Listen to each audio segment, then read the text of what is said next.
Guys, welcome back हो गया है चैनल पर। तो बात करेंगे हम स्नैपी गर्ल के ऊपर और उसके जो जेठानी है उसके ऊपर। मतलब एक चीज़ देखो, मैं मानती हूँ, सबसे पहले मैं यहाँ पर ये चीज़ क्लियर कर दूँ कि स्नैपी गर्ल की जो चीज़ें रही हैं वो बिल्कुल ठीक नहीं रही हैं। जो रिकॉर्डिंग निकल कर आई स्नैपी गर्ल की, जो जेठानी जी ने निकाली है, जहाँ पर ये चीज़ फील हो रही है कि सपना जो एक तरफ यूट्यूब पर आकर ये बात कह रही है कि मुझे कोई इंटरेस्ट नहीं है, मुझे कोई फ़र्क नहीं पड़ता, मुझे प्रॉपर्टी का कोई लालच नहीं है, मुझे ये नहीं है, मुझे वो नहीं है, और वहीं पर वो प्रॉपर्टी हथियाने की चीज़ें ढूंढ रही है कि मेरे पास तो पेपर नहीं है, मेरे पास तो ये नहीं है, मेरे पास कैसे होगा, मैं ये बेच देंगे।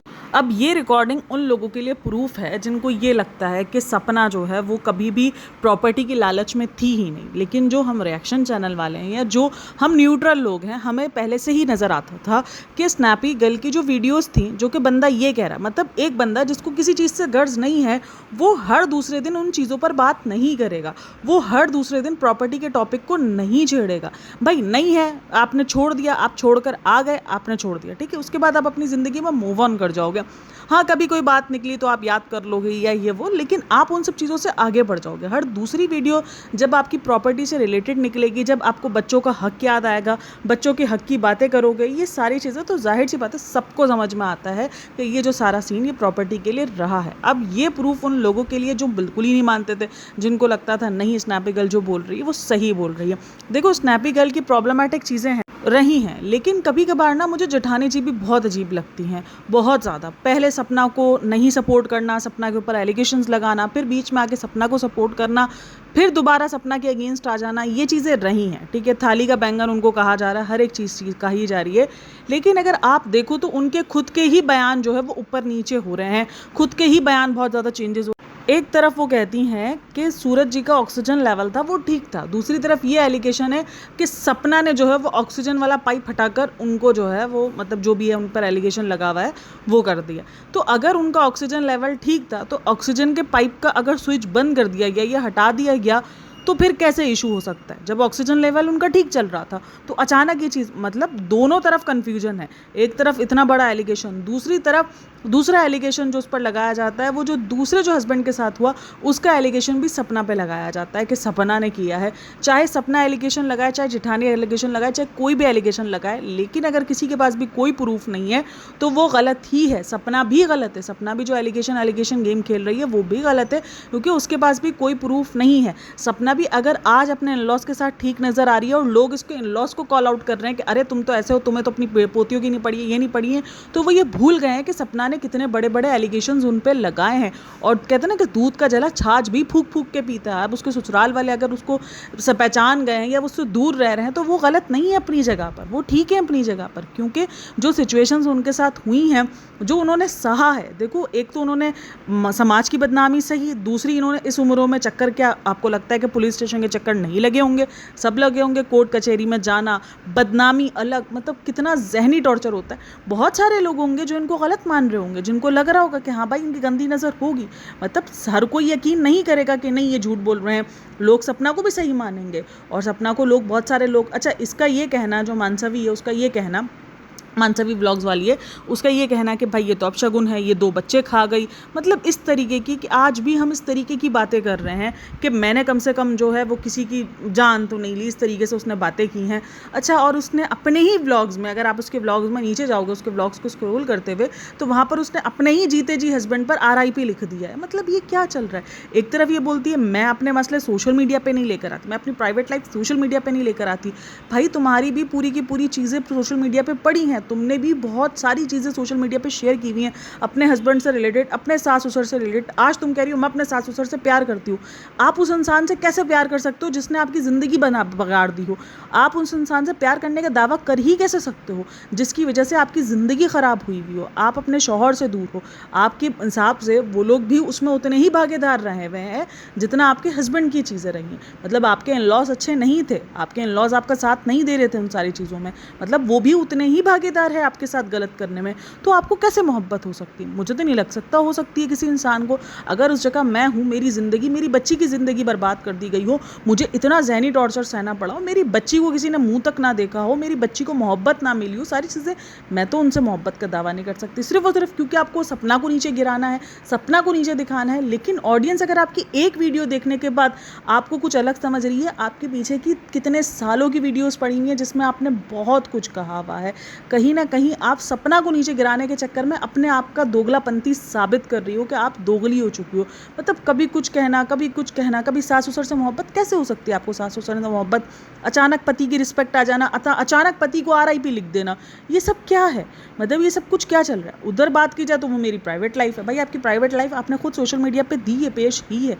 ठीक है, आप डेली व्लॉग्स नहीं बना रही हो, लेकिन आपने बहुत कुछ बताया हुआ है अपनी लाइफ के बारे में, अपनी लाइफ को लेकर आपने बहुत कुछ डिस्कस किया हुआ है और इसी सोशल मीडिया प्लेटफॉर्म पर ही डिस्कस किया हुआ है। अगर स्नैपी ने अपने घर वालों पर, ससुराल वालों पर इल्ज़ाम लगाए हैं, तो आपके भी बहुत सारे इल्ज़ाम इसी सोशल मीडिया प्लेटफॉर्म पे पढ़े हैं, जिस पर काफ़ी सारे लोगों को मानना है कि कुछ प्रूफ नहीं है, कुछ नहीं है, सिर्फ मुंह ज़बानी वो एलिगेशन है। जिस तरीके से स्नैपी गर्ल अगर कसूरवार है इन सब चीज़ों के लिए, तो उतना कसूर आपका भी अपना है। आज आप उसके सास ससुर के लिए झंडा उठा रही हो, वो सास ससुर बूढ़े हैं तो आपकी भी तो सास ससुर बूढ़े हैं ना। अगर उनको ये सारी चीज़ें सुनने को मिल रही हैं जो स्नैपी के ससुराल वाले हैं, तो क्या आपके ससुराल वालों को नहीं मिल रही होगी? मतलब आपका कहना है कि जो आपके साथ हुआ वो गलत ही है, उन्होंने जो किया वो आपके साथ वो गलत किया, लेकिन स्नैपी के साथ कुछ गलत नहीं हुआ। मतलब ये क्या चीज़ है? एक तरफ उसको बेवा कहना, मतलब ये सारी वो चीज़ें हैं जो शायद हमें इस माशरे में चेंज करने की ज़रूरत है। एक तो बेवा कहकर, मतलब बेवा वर्ड को एक तरीके से गाली की तरह यूज़ करना, या आप उसको ये दिखाना कि मतलब ये अगर उसकी डिसरिस्पेक्ट के लिए आप यूज़ कर रही हो ये इस तरीके से, मतलब मुझे नहीं समझ में आ रहा कि ये क्या चल रहा है। ठीक है, आपको उसके कंटेंट से मसला है, या आपको मसला है कि उसने जो एलिगेशंस लगाए वो झूठे हैं, अगर आपके पास प्रूफ है, या जो भी सारी चीज़ें हैं वो आप रखो, बिल्कुल ठीक। लेकिन अगर आप ये कंपैरिजन करोगी कि मैंने ये नहीं किया और वो ये कर रही है, तो आपकी भी बहुत सारी, आपने उस वीडियो में नहीं बोला अपने इन-लॉज के लिए, लेकिन उसकी पिछले वाली वीडियोस भरी पड़ी है, आपके हस्बैंड के लिए भरी पड़ी है, हर एक चीज़ के लिए भरी पड़ी है, जहाँ पर बहुत बड़े बड़े एलिगेशंस आपके हस्बैंड पे भी लगे हुए हैं, आपने अपने हस्बैंड पे भी लगाए हुए हैं। तो ये सब कुछ चल रहा है। मतलब मुझे बड़ा अजीब लगा है कि आप खुद भी उन्हीं सब चीज़ों से गुजर रही हो और उसके बाद भी आपको किसी दूसरे के इन-लॉज के लिए ये है कि भाई वो बहुत सर्वाइव कर रहे हैं। हमें वाकई नहीं पता कितना सच क्या बोल रहा है, कौन क्या सच बोल रहा है, कौन क्या झूठ बोल रहा है। हाँ, जाहिर सी बात है, जो एलिगेशंस लगाए गए उसके बाद जिस तरीके से स्नैपी गर्ल ने यू टर्न लिया, ये इसको है कि हालांकि उसने FIR वगैरह जो भी उसने करवाई हुई है उसने यू टर्न लिया, तो इसलिए हमें लग रहा है कि भाई अगर किसी ने आपके साथ इतना बुरा किया है तो आप इतनी जल्दी उन सारे ट्रॉमा से बाहर नहीं आ सकते। अगर आपके इन-लॉज ने आपके साथ इतना बुरा किया हुआ था, आपके जो फादर इन-लॉ है आपके, उसने अगर आप पर गंदी नज़र रखी हुई थी, और ये सारी चीज़ें जो एलिगेशंस वहाँ से भी लगे वो कोई अच्छे एलिगेशंस नहीं है। मैं स्नैपी को भी कोई इस मामले में सपोर्ट नहीं कर रही हूँ, लेकिन हाँ, जो स्नैपी की ज़िंदगी में हुआ है वो शायद कुदरत की मर्ज़ी थी, क्योंकि वो उसमें इसका हाथ नहीं है। अगर ऐसा कुछ होता तो अब तक तो बहुत कुछ साबित हो सकता था, मतलब कुछ भी हो सकता था, लेकिन बहरहाल फ़िलहाल जितना हमें पता है कि वो दोनों जो चीज़ें हुई हैं, जो दोनों हादसे हुए हैं इसके हस्बैंड के साथ, वो कुदरत की मर्ज़ी से हुआ है, तो उसमें उसका कोई कसूर नहीं। उस चीज़ को लेकर उसको टारगेट करना या उसको बेवा कह देना, मतलब बेवा इस तरीके से कि उसको, मतलब उसको ये रियलाइज़ करवाना यार तुम्हारी ज़िंदगी नहीं। मुझे नहीं लगता कि ये चीज़ें, मैं काफ़ी सारे लोगों को देखती हूँ कि उसके ऊपर कमेंट किए वो तो, अरे तुम्हारे दो पति जा चुके, तुम ऐसा कैसे कर सकती हो? नहीं यार, ज़िंदगी जीने का नाम ही है, वो ज़िंदगी जिएगी भी। कल को अगर उसने कोई तीसरी शादी कर ली तो क्या उसको मतलब इतनी को सज़ा दे दी जाएगी, या उसके लिए इतना कोई भयंकर रूप इख्तियार कर लिया जाएगा? नहीं, क्योंकि ज़िंदगी चलने का नाम है। उसके माँ बाप भी जी रहे, उसके माँ बाप भी हंस बोल रहे हैं। हाँ, शायद उनकी ज़िंदगियाँ पहले जैसी नहीं रही होंगी, चेंजेस हर किसी की ज़िंदगी में आते हैं, लेकिन ज़िंदगी मूव ऑन करने का नाम ही है, ज़िंदगी में मूव ऑन होता ही है। मुझे नहीं लगता कि इस चीज़ पर हमें उसको कॉल आउट करना चाहिए, और मुझे इसका मानसवी व्लॉग्स का तो समझ ही नहीं आता। मतलब वो सारी चीज़ें उसने खुद की हुई हैं, लेकिन वो सपना के लिए गलत है और वो बंदी के लिए सही है, क्योंकि उसके मुताबिक जो उस पर बीती है वो बिल्कुल सच है, लेकिन जो सपना पे बीती है वो बिल्कुल झूठ है, लेकिन उसका कोई प्रूफ नहीं है, कुछ नहीं है। और वो अगर सपना को इन सब चीज़ों पे कि तुम इन-लॉज के बारे में आकर ये सोशल मीडिया पे ये क्यों बात कर रही हो, क्यों बात कर रही हो, तो बहन आपने भी वो सारे काम किए हैं, ये सब चल क्या रहा है? मतलब कोई दूसरा करे तो वो गलत है, लेकिन हम जो कर रहे हैं वो गलत है, तो ये ऑडियंस भी आपकी दोगलापंती समझ रही है। और अगर आप उसको कमेंट सेक्शन देखोगे तो वहाँ पर बहुत सारे लोग कॉल आउट कर रहे हैं उसको इस बात को लेकर भी। आपने अपने हस्बैंड को लेकर आरआईपी लिखा है, मतलब ये कोई छोटी मोटी चीज़ नहीं है। आपने जीते जी एक बाप को, एक हस्बैंड को आरआईपी कह दिया है। और कुछ लोग वहाँ पे भी लिख रहे हैं आपने कितनी मुश्किल से लिखा होगा, ये लिखा होगा, वो लिखा होगा।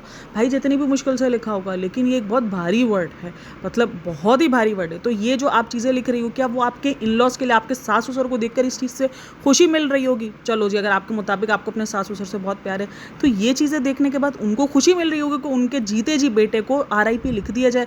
इवन कितने लोगों को तो ये भी लग रहा था कि भाई ये शायद सच है, हमें लगा कि उनके साथ कुछ गलती हो गया है। मतलब ये सारी चीज़ें चल रही हैं। जब मैंने उनके ये व्लॉग्स देखे, ये सारी चीज़ें देखी, तो मुझे बड़ा दोगलाबंदी वाला फील हुआ है कि यार ये क्या मतलब है कि स्नैपी गर्ल अपनी जगह गलत है। उन्होंने कुछ रिकॉर्डिंग्स दिखाई जहाँ पर वो उनको आने के लिए दावत दे रही है, बिल्कुल गलत है। कि वो सोशल मीडिया पर लोगों के साथ जो धोखाबाजी कर रही हैं वो गलत है। कि वो सोशल मीडिया पर ये दिखा रही है कि उसको कोई मानसवी व्लॉग से कोई उसका लेना देना नहीं है, कोई उसकी बातचीत नहीं है, कुछ नहीं है, और वो उसको सपोर्ट भी नहीं करी। इवन जब उसने अपने सपोर्टर्स के नेम भी लिए थे, तब उसने मानसवी का नाम भी नहीं लिया था, जब मानसवी जो है, मानसवी व्लॉग्स वाली उसको सपोर्ट कर रही थी, लेकिन उसने उसका नाम नहीं लिया था। तब भी लोगों ने बड़े क्वेश्चंस किए थे कि तुम्हारी जेठानी तुम्हें सपोर्ट कर रही है, तुमने उसका नाम क्यों नहीं लिया है? तुम्हें उसका नाम लेना चाहिए, तुम्हें उनको अप्रिशिएट करना चाहिए। लेकिन उसके कुछ ही टाइम बाद जेठानी जी जो है वो बदल गई, और फिर उसके बाद ये रिकॉर्डिंग भी दिखाई कि देखो वो दुनिया के सामने मुझे नहीं सपोर्ट कर रही थी, वो दुनिया के सामने इसने यही कहा कि हम यही दिखाएंगे कि जो तुम कर रही हो उसमें मैं तुम्हें सपोर्ट नहीं करी, मैं तुम्हें आगे नहीं कर रही हूँ, वो तुम अपनी मर्जी से मुझे सपोर्ट करी हो। उस तरीके की वो वीडियो ऑडियो थी। और तुम जो है वो मेरे घर आओ बेटी की बर्थडे, क्योंकि काफ़ी सारे लोगों का ये कहना था कि सपना ने उसको अपनी बेटी की बर्थडे में नहीं बुलाया, तो जो इसकी जेठानी है वो भिपर गई है इस बात पर। तो ये लोगों का कहना था। खैर बहुत बड़ी खिचड़ी पकी हुई है। सोशल मीडिया पर जब चीज़ें आती हैं ना, तो शायद वो इतनी ही गंदी हो जाती हैं, तो ये मुझे लगता है पर्सनली। तो खैर आप लोगों का क्या कहना है इन सब पे मुझे लाजमी बताना। बाकी वीडियो अच्छी लगी हो तो like share and subscribe my channel. अपना बहुत सारा ख्याल रखना। मिलते हैं नेक्स्ट वीडियो में, तब तक के लिए टेक केयर, बाय बाय, अल्लाह हाफिज़।